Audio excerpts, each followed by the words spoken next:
The story begins in a room that shows signs of a tussle and supposed murder due to the disarrayed elements in the room and the blood splatters all over the place. There is a scattered miniature model of a town. All of a sudden, a scream is heard, and the scene transports back to what seems like the start of the story. A minibus filled with about 9 adults of different ages is on a journey to a resort where they will hold a conference about the construction of a mall, and upon getting there, they get off the vehicle and stand in front of a site in a quiet town, Koleringen. The moderator, Ingela, talks about the positive prospects the construction of a mall will bring for the town, and then she introduces Jonas, the project manager. Ingela speaks highly of Jonas concerning the project, while Cash praises and hypes Jonas to his elation. However, the other colleagues are a mix of irritation and nonchalance, but they continue on their journey to the resort. While all of this is going on, a strange man is seen rowing a boat in the lake in the direction of the resort. Moments later, a woman is seen preparing a table. She goes outside with 3 other adults to welcome the group of conference goers to Colorskin Holiday Village. She introduces herself as Ginny, the manager. And then she introduces her co-workers, Roger, the guide, Cleo, who will take them through a team-building exercise, and Carl, the chef. Lena, one of the people involved in the project, approaches Cleo to tell her about her doctor's advice to stay away from her strenuous activity and her recent recovery from illness. They go into the guest house to know their room arrangement. Eva, a middle-aged woman, and Lina share the first cabin. Cash and Jonas share the second. The third cabin goes to a young man, Amir, and an elderly man, Torbjorn. Nadja and an elderly woman, Annette, share the fourth cabin. The luxury cabin goes to Ingela alone. They all settle into their cabins, and Carl begins to prepare their lunch.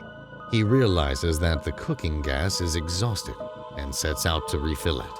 He drives some distance and listens to the radio, where he learns that the majority are against the construction of the mall. His car tire gets lodged into a stray piece of wood with nails.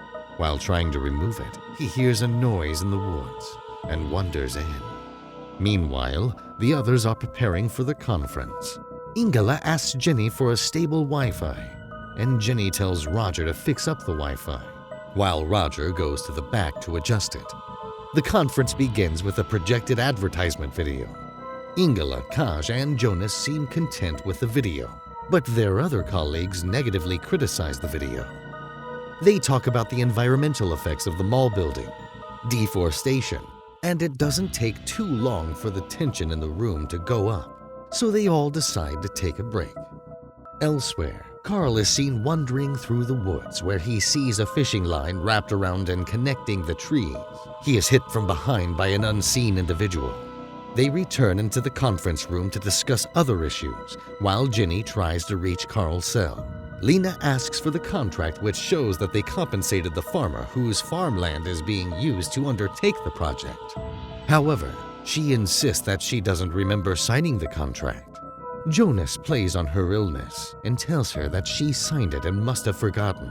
At this, all other members of the conference go quiet, and there are tensions in the air. They move on to criticize other matters, and Nadja argues that the finances and budget do not add up and need to be reviewed, and they begin to argue. Ingela asks if they all remember what happened last time they argued. They all go quiet, and Nadia, who seems like a new member of the team, asks what happened, and Ingela replies curtly that she was attacked. Ingela has a flashback to when she was attacked by a former team member. Friends. Meanwhile, Ginny goes into the kitchen to try and prepare lunch for them from scratch. They eat, and Jonas observes Lena. He decides to have a private conversation with Lena and tries to play some more mind games on her memory. Jonas leaves and dresses up as the town's mascot, Sooty. He passes Roger, who takes tissue paper to cabin 2. Roger takes a beer from their room and goes towards the woods, where he relaxes on a hammock. Roger is unalived, and his body thrown in the lake by an unseen individual. At the resort, Jonas tries to lighten up the mood with jokes and a comedic voice. The group ignores his attempt, and another argument ensues between the team. Jonas walks away in anger. Ingela follows him to pacify him. She gives him a golden shovel and tells him that he may have the first crack of the land tomorrow and declare the mall building open. They go outside to where Cleo asks them to change to durable clothing. Amir tells Lena and Palson, the farmer, committed suicide. Cleo collects their phones and they go by the lake and are split into teams and asked to build rafts. The unknown individual is seen stealing the box that contains their phones and the head of the sooty costume. Jonas's team wins the raft building, and then they move on to hike up a mountain and go ziplining. Jenny finds the Wi-Fi router in pieces while looking for Roger and Carl. She encounters the sooty masked individual and is quickly unalived. During a game, Jonas reveals how important his laptop is to him, and a while later, Lena decides not to go ziplining, but ends up getting mocked by Jonas and Cash, who pretty much suck up to Jonas all the time. Afterward, Lena goes back to the cabin where she searches Jonas's laptop and finds proof that he forged her signature and didn't compensate the farmer. During her little search, she also finds out that the positive prospects that Jonas talked about are all lies. And without wasting any time, she transfers it to a flash drive. The group returns to the cabin sometime later, and we see the unknown individual setting traps in the woods. Cleo finds that the group's phones are missing. She goes inside to find Jenny, but discovers her dead body. The unknown figure attacks her, and she struggles to save herself, but ends up losing her life. On the other hand, the group has a toast while in the hot tub. Lena shows up and asks Amir and Nadja to follow her, and then she shows them the proof of Jonas's fraudulent activities. She tells them about all the great economic losses that will be realized by all if they embark on the project, and only Jonas will profit because he has employment secured in another company. They go to confront Jonas afterward, and we find out that he had a private conversation with Lena where he offers her a job in a larger company. She refuses and shows him the flash drive, threatening to abandon the project and report him to the authorities. At the hot tub, Eva and Torbjorn decide to go to Eva's room to have some wine. Annette embroiders while Kaj sings drunkenly in the hot tub.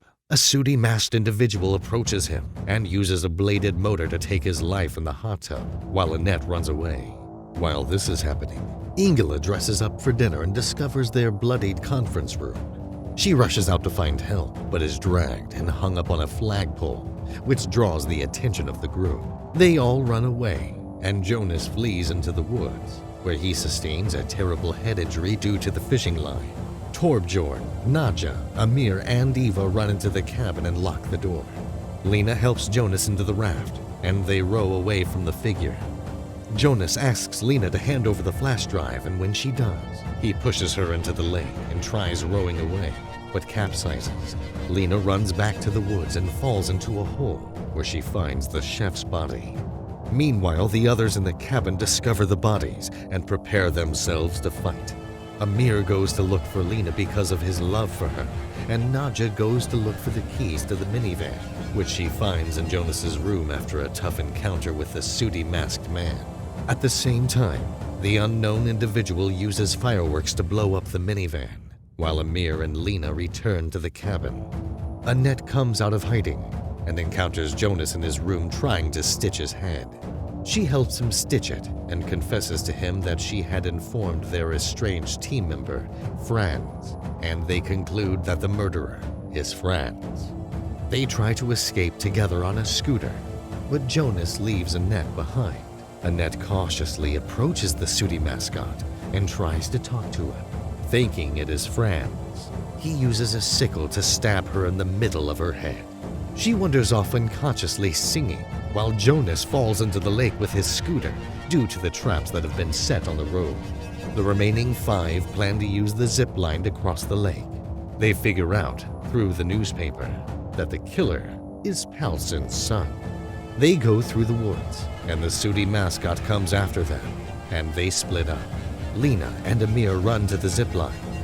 Eva and Torbjorn run back to the cabins, while Nadja is caught in a bear trap. Nadja manages to fight off the murderer and runs away. Amir and Lena make it to the zipline and enter it without knowing that a trap has been set for them at the end. They get on the end of the zipline without knowledge of sharp wooden shards that have been set up at the other end of the zipline. Amir sacrifices himself for Lena to live and dies in the trap. Lena is injured. Meanwhile, Torbjorn and Eva fight the sooty Mascot. The murderer attacks and badly injures Torbjorn, but Eva comes to his rescue. Then, the sooty Mascot attacks Eva. Torbjorn sets fire to his face, but the individual quickly extinguishes it with some water and attacks them again. When it seems like the murderer finally has the upper hand, Nadja comes from behind and beheads him with a golden shovel. Lena finds where the sooty Mascot kept their phones. She quickly takes hers and calls the police and paramedics. When she sees the police and paramedics, she waves and tries to call out to them. She is attacked by Jonas in the lake, but she takes advantage of his head injury and finishes him. She makes it back to the resort. The survivors are shown, and Lena is escorted to a paramedic van. Annette finally succumbs to her wounds in the river. Eva is shown by a paramedic van smoking. Nadja is smiling, and Lena is in shock. When an officer asks Lena what happened, she repeats Inglis's words when they first arrived. "We've been doing competence development.